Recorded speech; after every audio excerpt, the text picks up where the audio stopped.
gente, eu sou Marília Maciel, sou consultora de estilo e imagem.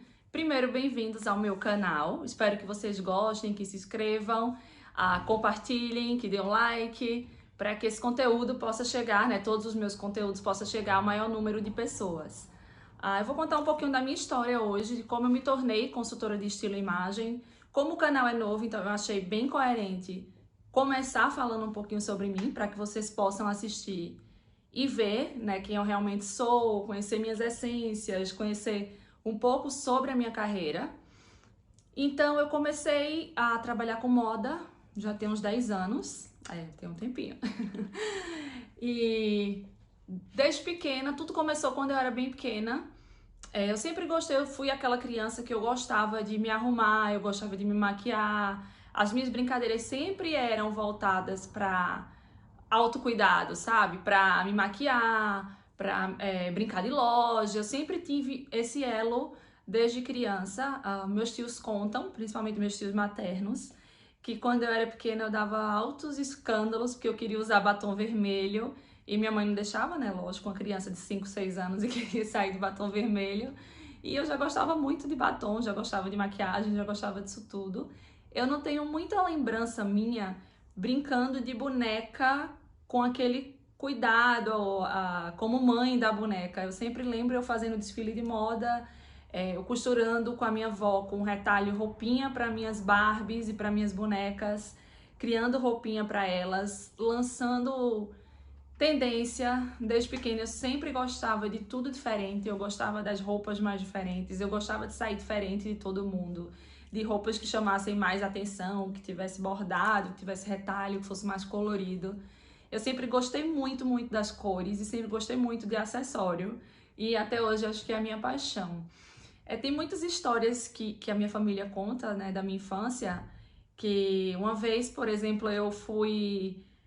eu ganhava um dinheirinho, né, todo dia pro lanche na escola, e aí minha mãe me deixou na escola e me deu dinheiro pro lanche. O que foi que eu fiz? Eu acho que eu tinha uns de 8 para 10 anos, mais ou menos. Eu peguei o dinheiro, guardei para comprar esmalte. Por que esmalte? Porque minha mãe não deixava eu comprar esmalte a cor escura, né? Eu era uma criança de 10 anos, mas eu queria esmalte vermelho, esmalte rosa, esmalte preto. Não queria usar os esmaltes clarinhos. E aí eu juntei esse dinheiro, guardei esse dinheiro do lanche pra pedir pro porteiro da minha escola me atravessar a rua comigo para eu comprar esmalte na farmácia. E aí, quando terminou a aula, que eu fui falar com o meu porteiro, pô, Sandro, me ajuda aí, vamos me passar, né, me atravessar. Eu descobri que eu tinha perdido o dinheiro. Então eu voltei no banheiro desesperada. Eu tinha colocado o dinheiro no bolso do meu short e eu não sei como eu perdi o dinheiro. E aí acabou com o meu dia, né? E aí eu chorei horrores e minha mãe falava, tá vendo, quem guarda com fome o gato come, porque ela não admitia, né, que eu guardasse o dinheiro do lanche para comprar esmalte, que no fim eu fazia isso não porque ela não me desse esmalte, mas porque eu queria comprar esmalte de cores fortes e ela não deixava. E aí eu já tinha uma personalidade bem formada e queria bem forte, eu sempre tive uma personalidade bem forte. E eu queria usar o batom vermelho, eu queria usar o esmalte vermelho. Sempre fui uma criança ligada, totalmente ligada com moda, com beleza, com tudo que uma criança que é mais vaidosa outro ponto que eu lembro muito também da minha infância, eu falo da infância porque a infância ela reflete muito no que a gente se torna adulto. Por mais é como se a gente reencontrasse a nossa essência, né? Acho que na adolescente a gente dá uma perdida com relação a estilo, com relação a nossa própria essência de como a gente gosta de se ver no espelho.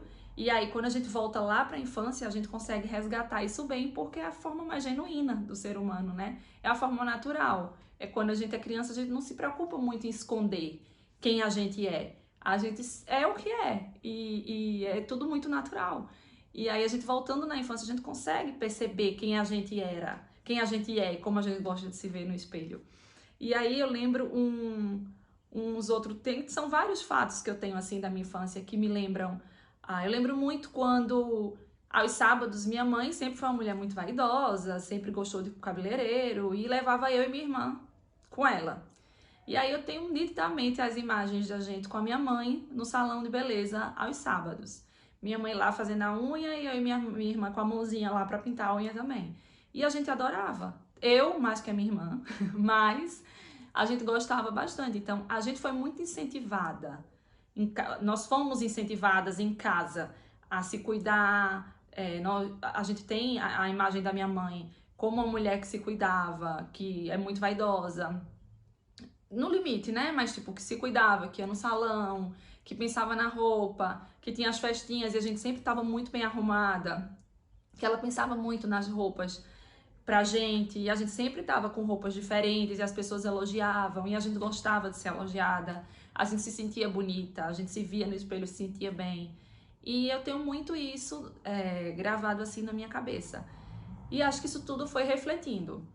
Só que, como eu era bem falante, bem comunicativa, sempre gostei de câmera, sempre gostei de falar em público, as pessoas falavam sempre: ah, você deveria ser jornalista, ah, essa menina quando crescer vai ser jornalista.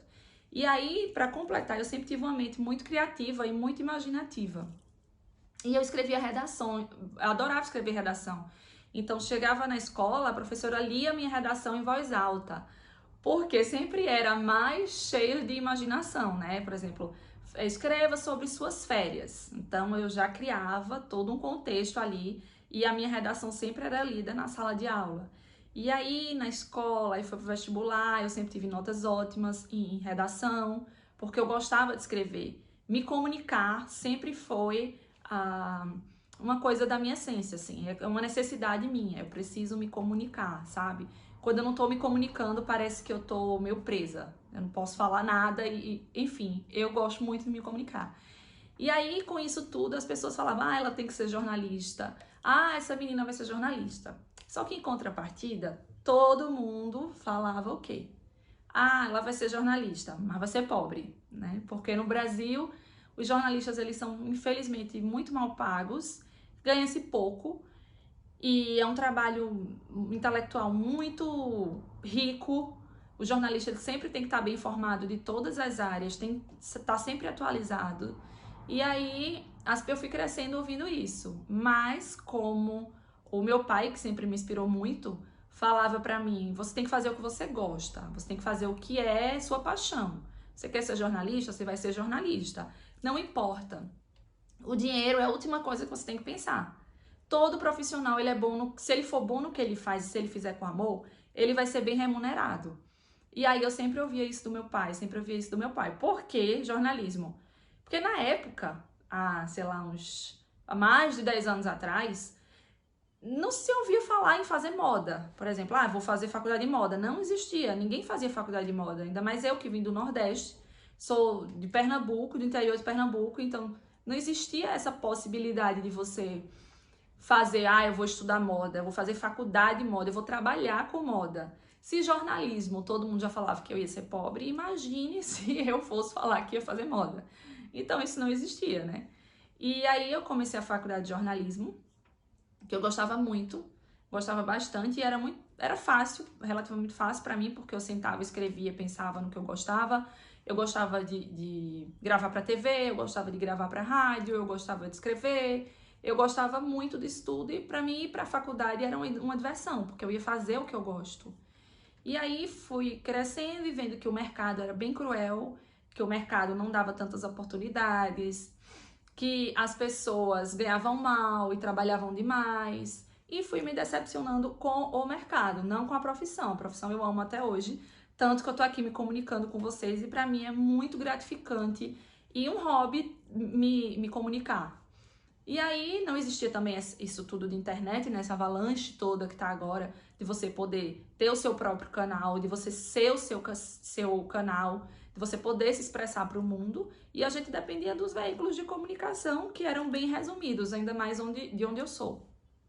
E aí, quando eu me formei na faculdade, meu pai perguntou: e aí, vai querer fazer o quê? Eu falei: não, eu quero... Aí aquela veia de moda veio à tona, né? Minha família sempre foi empreendedora, minhas tias sempre tiveram loja, meu pai sempre teve o próprio negócio dele, minha mãe já teve loja de roupa. Então todo mundo sempre deu seu jeito e sempre empreendeu. O que na realidade não se chamava empreendedorismo na época, né? Se chamava comerciante. Então eu falei: não, eu quero abrir uma loja, e aí comecei a planejar, pesquisar, e meu pai me deu apoio, meus pais me deram apoio. E aí eu abri minha primeira loja, que se chamava Dona Chica, com uma amiga minha, que no começo era bolsa e sapato, a gente vendia bolsa e sapato. Então eu ia lá em São Paulo e no interior de São Paulo comprava e revendia. Eu tinha 21 anos na época e minha amiga acho que uns 23, mas aí não deu certo, minha amiga terminou saindo e eu resolvi, como sempre, não desistir, porque eu nunca fui de desistir das coisas muito fácil, sou bem persistente. E aí eu resolvi transformar aquele negócio numa loja de roupa com acessórios. E aí minha mãe entrou, me deu apoio, aí eu comprava no Rio de Janeiro, comprava em São Paulo, trazia e revendia em Recife. E assim eu fiquei alguns anos, até que em 2011 eu vim para Dublin, que é onde eu moro hoje, mas não fiquei aqui direto. Eu vim em 2011 para Dublin estudar inglês. Eu resolvi que as pessoas sempre falavam, né? Naquela época não existia, isso eu falo de 2009, não existia essa glamouralização da palavra empreendedorismo. Então não era, eu sou empreendedor, fulano é empreendedor, essa coisa linda que é empreender, sabe? Hoje, né, esse estereótipo criado.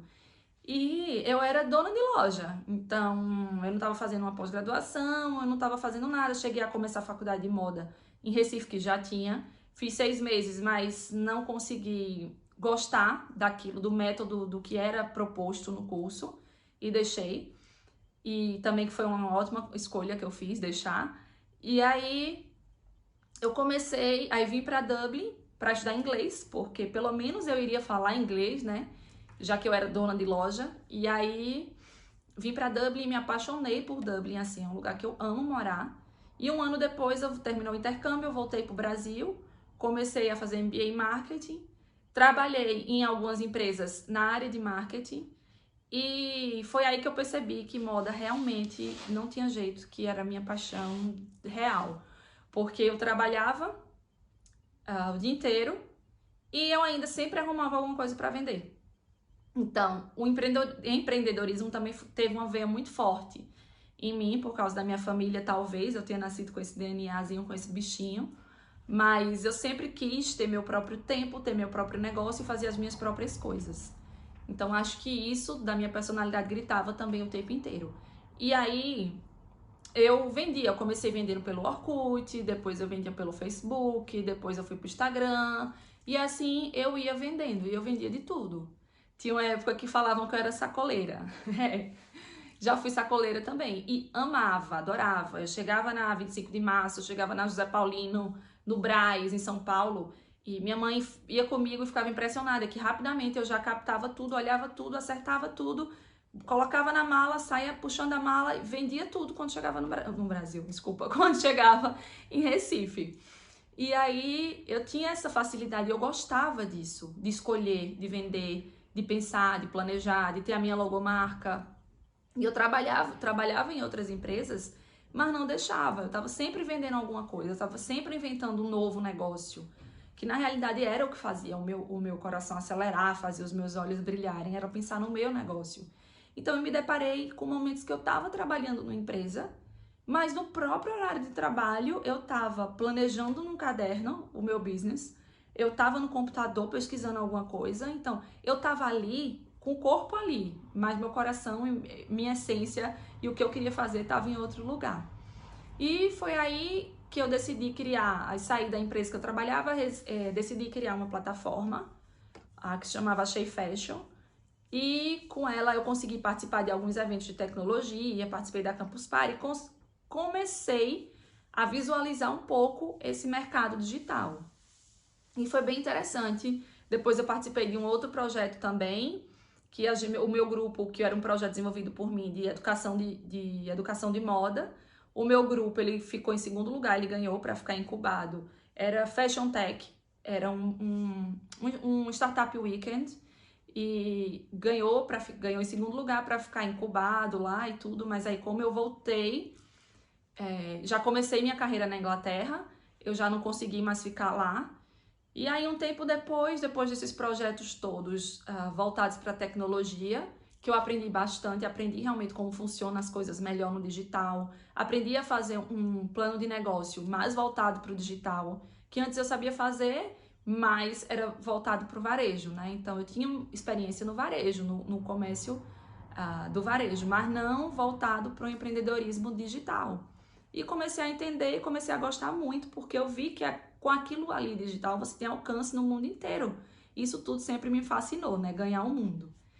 E em 2015 eu mudei para Londres, eu casei e meu marido foi fazer um mestrado e eu mudei para Londres, onde eu tive realmente a oportunidade de estudar moda no lugar que eu queria, do jeito que eu queria. E estudei na London College of Fashion e na Central St. Martins, Fashion Business, estudei... Aí fiz outros cursos, né? Fashion Business foi a base, daí depois eu fui fazendo outros cursos e durante 3 anos eu fiz vários cursos.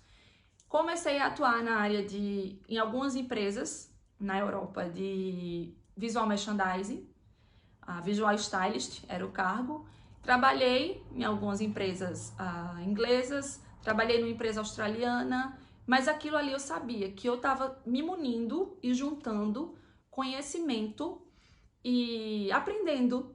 Enquanto eu estudava, eu trabalhava. Os 3 anos na Inglaterra foi como um processo de imersão no que eu queria fazer, que era realmente trabalhar com pessoas, com comunicação, com estilo, e não tanto com aquela tendência de moda. Por um tempo, logo que eu cheguei na Inglaterra, em Londres, eu trabalhei para uma revista, que eu fiquei quase 2 anos na revista, que eu era editora de moda, eu produzia editorial, e aí eu fui chamada para escrever a matéria da capa da revista também. E aí eu amei, né, fazer capa de revista, todo jornalista sonha com isso. E a revista, ela era uma revista feminina, para o público feminino. Então eu era mais realizada ainda, porque eu podia escrever sobre o que eu amo, então eu estava juntando minhas duas paixões. E eu tinha muitas autonomias na revista, o que me deixava bastante livre e me deixava feliz, porque eu gosto de me sentir livre. E aí, depois desse tempo de escrever, de aprender muito sobre o mercado europeu, que é bem diferente do mercado brasileiro, tanto com relação à internet, quanto a relação a varejo mesmo, a empresas físicas e tudo. Depois que eu aprendi tudo o que eu tinha que aprender, porque eu sou do tipo da pessoa que eu sempre acho que tudo tem começo, meio e fim. E a gente sempre sabe quando termina. Então, quando eu vi que aquilo ali já tinha dado para mim, aí eu fui meter as caras nas empresas europeias de varejo e aprender um pouquinho mais sobre esse universo de stylist, de visual merchandising, de look, de manequim, de tudo isso e esse contexto. Mas foi no curso de consultoria de estilo, né, que é personal stylist e image consultant, que eu me encontrei, porque eu vi ali uma oportunidade que eu poderia trabalhar com o que eu gosto, trabalhar com pessoas, trabalhar com comunicação, juntar os 4 pilares de tudo que eu gosto, que é a moda, a comunicação, pessoas e o virtual, que é o marketing digital. Eu gosto muito, eu sou muito curiosa por marketing digital, não é uma área que eu entendo tanto, mas é uma área que eu me interesso bastante, e aí eu podia unir isso tudo. Já cobri vários London Fashion Weeks, já tinha conhecido bastante de tendência, vivi imersa por 3 anos nesse mundo de moda, de tendência, mas eu sabia que o meu propósito aqui não era uma moda rasa, que eu precisava de algo mais profundo, de algo que impactasse a vida das pessoas e que eu pudesse mudar de alguma forma. Para mim não interessava muito eu só colocar um look bonito em alguém ou eu só saber o que estava na moda e escrever sobre o que era tendência. Eu queria mais. Eu queria entender mais do comportamento humano, eu queria ajudar mais as pessoas a se sentirem melhor com elas mesmas. E aí, como consultora de estilo e imagem, eu também enxerguei que eu poderia ser autônoma. E foi aí que a chavezinha virou e que eu falei, é isso que eu quero fazer. E eu comecei o ano passado, em 2018, aos poucos, lá na Inglaterra, aos poucos, comecei fazendo conteúdo para o Instagram, que também, se você não me segue, me siga lá, porque tem bastante conteúdo. Comecei fazendo um conteúdo para o Instagram, comecei atendendo algumas pessoas, fazendo alguns experimentos, pegava algumas amigas, aplicavam os testes, para eu ir ganhando segurança. E aí, quando foi esse ano, 2019, veio a nossa mudança para Dublin, que é um lugar bem mágico. Eu acho que quem já morou aqui ou quem mora sabe o quanto aqui na ilha as coisas acontecem de forma diferente, né? Existem várias teorias por aí que falam dos duendes, de várias historinhas que as pessoas contam, mas aqui realmente tudo é meio mágico e as coisas elas acontecem. Quem tem sangue no olho e corre atrás, as coisas realmente vão acontecendo. E aí no começo desse ano eu mudei para Dublin, que foi um divisor de águas para mim. E na segunda semana que eu estava em Dublin, eu já estava pensando se eu iria aplicar para algum trabalho, né? Mas naquela de que, meu Deus, todos os meus trabalhos, eu me sentia como se eu tivesse sufocada, porque eu não podia criar. Então, no trabalho, né, você pode criar até um certo limite, porque você sempre tem pessoas acima de você. Você não pode simplesmente chegar e criar as coisas do jeito que você quer. Existe um limite. Então, todos os dias que eu ia bater o ponto, nossa senhora, meu coração doía, porque eu sabia que eu não estava fazendo o que eu queria fazer ali. Eu não estava realizando, eu não ia deixar um legado, eu não tinha um propósito, eu não tinha uma vontade, um gás para acordar todos os dias. E aí, com a mudança para cá, eu falei, não, eu vou aplicar, mas ao mesmo tempo eu vou tentar ter meu próprio negócio, eu vou tentar ser autônoma, eu vou tentar fazer minhas coisas aqui do jeito que eu aprendi a fazer nesses 10 anos. Trabalhando com estilo, trabalhando com gente, conhecendo do mercado europeu, tendo estudado na universidade, uma das maiores universidades de moda do mundo. Então eu falei, não, agora eu me sinto pronta e eu sinto que eu tenho condições porque eu já sou expert nessa área e eu preciso focar nisso. E aí, na segunda semana que eu tava em Dublin, minha agenda já tava lotada. É muito louco isso, porque dificilmente as pessoas que trabalham com moda conseguem viver disso. Viver disso que eu falo é pagar boleto. Pagar boleto, se sustentar, juntar dinheiro, viajar, enfim, viver. Dificilmente as pessoas que trabalham tirando essa pequena parcela que existe de influencers, blogueiras hoje em dia que ganham muito dinheiro, mas que já estão em outro patamar. Eu tô falando de pessoas reais, como eu e você. Não como celebridades, entendeu? Porque isso aí, essas daí eu já enxergo como celebridades, então já é outra coisa. Mas dificilmente uma pessoa que trabalha com moda, como eu e você, como um advogado, um médico, um contador, enfim, um enfermeiro, que vive da profissão, trabalha com aquilo e paga suas contas com aquilo. Então, dificilmente isso acontece. Então, eu tenho noção do quanto eu sou privilegiada de ter conseguido, de ter lutado, e também fico feliz de eu ter lutado tanto e ter conseguido ter todo o conhecimento que eu tenho hoje, ter conseguido ter a clientela que eu tenho hoje e conseguir, né? Porque cada dia a gente aprende uma coisa nova, cada dia é um dia diferente. Então, cada dia eu tô aprendendo com mulheres completamente diferentes. Então, eu atendo muitas mulheres todos os dias e de diferentes lugares do mundo. Hoje eu estou em são 11 países, 3 continentes, e eu atendo gente online, eu atendo 5 da manhã, eu atendo 10 da noite, porque, por exemplo, eu atendo a Ásia, os horários são completamente diferentes. Eu atendo a Austrália, também os horários são diferentes. Então, eu faço os meus horários. E essa liberdade me fascina. E o melhor é eu poder contribuir com essas pessoas. Então hoje eu tenho certeza que minha moda ela não era uma moda rasa. Minha moda é uma moda que vai bem mais a fundo. Hoje em dia eu ajudo mulheres a resgatar a autoestima. Eu ajudo mulheres a se sentirem mais confiantes. E cada caso é um caso.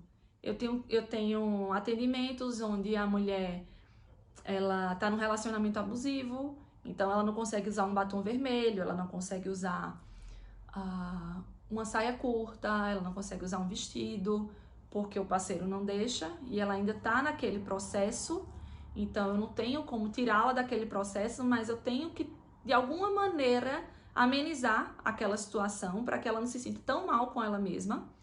E aí, em casos assim, né, eu já tenho ajuda de psicólogo, aí eu já encaminho para um psicólogo, aí eu já encaminho, tem outros casos que eu já encaminho para um nutricionista, quando é questão de distorção de imagem.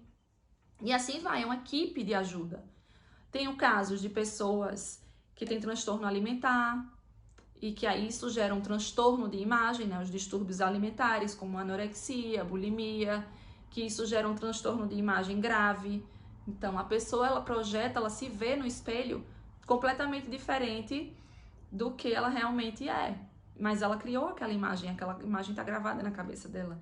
Então, como atender uma pessoa assim? Tem atendimentos que eles viram muito mais psicológicos de imagem do que as cores, estilo, tipo de corpo, por exemplo. Então, é uma moda bem mais profunda. Hoje eu trabalho com estilo e imagem e aquela moda de tendência, aquela moda do exterior, ela já não me encanta tanto mais. Claro, né, que a gente consertando o exterior, a gente dando aquele up no exterior, lógico que isso vai refletir na autoestima, isso vai refletir no interior. Mas hoje eu atendo, vai muito mais além. Eu acho que o meu método de trabalho, que foi desenvolvido por mim, por mais que eu tenha estudado, mas é tudo muito engessado. E eu criei meu plano de negócios, eu criei os meus serviços, eu criei a minha ficha, eu criei a forma com que eu vou trabalhar. Eu criei um método diferente, que ele não vai apenas falar das suas cores, vai falar dos seus estilos, do seu tipo de corpo e vai te ajudar a se vestir melhor. Como também trazer mais autoestima, deixar você mais autoconfiante. Vários atendimentos eu já escutei que a pessoa quer fazer uma transição de carreira, por exemplo, mas ela não tem segurança na imagem dela para aplicar para aquela vaga, porque ela não se vê vestida como aquela pessoa da vaga se veste. Ela não se vê na imagem daquela pessoa. Então não é só a roupa, é a imagem em si. A roupa da gente, ela comunica o tempo inteiro. Então são necessários 6 segundos para você ter uma primeira impressão de alguém. Antes mesmo da gente falar, a nossa imagem já fala. A gente chegou, as pessoas já tiram ali a conclusão de quem a gente é. Então para você ter noção da dimensão que a imagem tem. Tanto para a gente, a autoimagem, quanto para as outras pessoas, a imagem percebida. Então é importante a gente sempre tá mantendo esse link do estilo de roupa com a imagem, com a essência e com a autoestima da pessoa. Para que você, para que eu, para que todas nós, para que a gente se sinta mais autoconfiante. Porque a gente passa, por onde a gente vai passando, a gente vai deixando. Se a gente é uma pessoa autoconfiante, a gente vai passando isso para as outras pessoas. E às vezes, através de uma roupa, a gente consegue fazer isso. Eu falo muito para as minhas clientes, para as seguidoras, para todo mundo que me acompanha, que sabe aquela roupa que você comprou, que tá com a etiqueta ali esperando para usar no casamento de fulano, no aniversário de ciclano, para usar num evento. No momento, você olha, você amou aquela roupa, tá lá com a etiqueta, tá no seu guarda-roupa. Se for uma roupa que dá para sair casualmente, você vai usar aquela roupa no dia que você acordar e se sentir mais para baixo. São muitas tarefas. A vida da mulher é uma vida muito atribulada. A gente tem que ser boa profissional, a gente tem que ser boa dona de casa, a gente tem que ser boa mãe, a gente tem que malhar, a gente tem que meditar, a gente tem que estar bem vestida, a gente tem que estar com o cabelo bonito, com a unha bonita. É muita coisa para dar conta. E tem aqueles dias que você acorda, você olha assim e pensa, meu Deus, eu não vou dar conta, quero dormir de novo. Sua vontade é ficar só de pijama, deitado ali e não fazer mais nada. Aí o que é que eu falo sempre para as meninas? Pega aquela roupa que você comprou para usar no aniversário de fulano, que tá lá com a etiqueta, e use aquela roupa. Sabe por quê? Porque aquela roupa, ela vai te fazer muito melhor no dia que você tá para baixo do que no dia daquele aniversário. Porque de qualquer forma, o aniversário você já vai estar animada para ir, você já vai tá num lugar legal, você já tá indo se divertir, então aquela roupa ela não vai ter o mesmo peso que ela vai ter no dia de hoje, que você tá para baixo e às vezes a gente toma um banho, aquele banho bom assim, que você lava a alma, você coloca aquela roupa e você já muda. Seu humor já muda e tudo já muda, e você já se vê melhor no espelho, você já fica de bem com você mesma e o seu dia rende muito mais. Então, são essas coisas que eu sempre procuro passar nos meus atendimentos, palestras, workshop, o que for, cursos, o que for. É isso que eu tento passar. É que o estilo, ele não tá só ligado à tendência de moda, ele não tá só ligado à parte física. O estilo tá ligado aqui, o estilo tá ligado aqui. Tá na cabeça e tá no coração. O estilo tá naquilo, na forma como a gente quer se ver. E hoje eu sou muito realizada fazendo isso, ajudando. E diariamente eu recebo mensagens,